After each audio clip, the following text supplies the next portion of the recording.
Veterans are gathered here to share their stories, going back from the days they endured the battle for the freedom of our country. The battle wasn't a battle as such. I mean, if a narrated warning came over, you took, you tried to get for shelter. If you were out in the country, you just sort of kept away from being right out in the open and hoped for the best. It looks like a simple red cup, but it's not.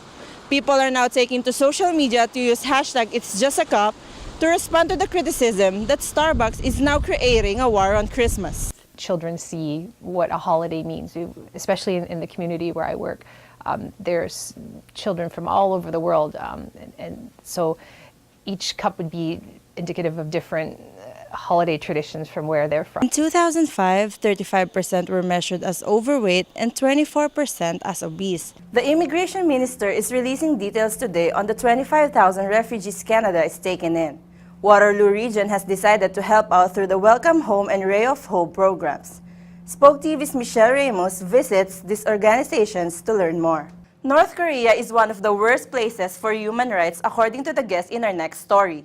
An event was hosted at Laurier University to shed more light on the struggle of those living there.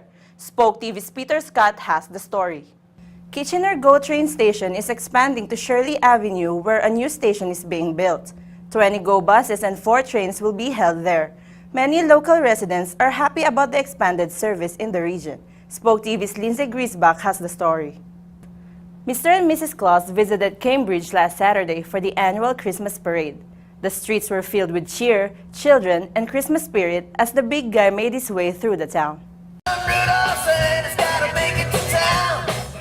It's the most wonderful time of the year again in Cambridge. Hespeler Road was buzzing with energy as friends and family gathered to watch the Santa Claus parade.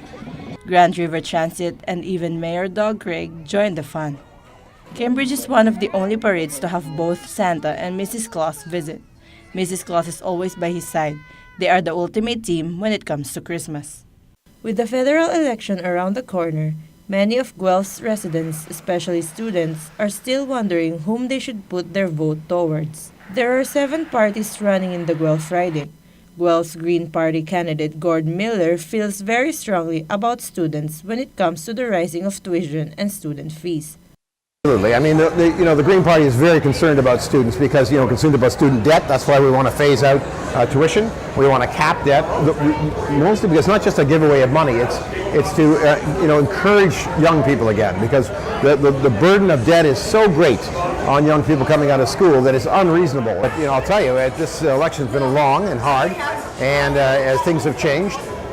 With each party campaigning towards students in one way or another, the parties have seen an increase in student interest and in student voting. Guelph's conservative candidate Gloria Kovac has been in contact with Conestoga College during her campaign. I've been working on some programming at Conestoga to make sure it matches what industry and small businesses want for jobs, to make sure the programs match so that we can ensure jobs when you graduate.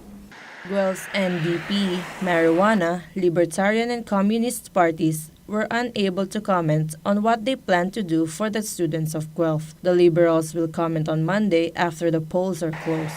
For Spoke TV, I'm Carla Buala.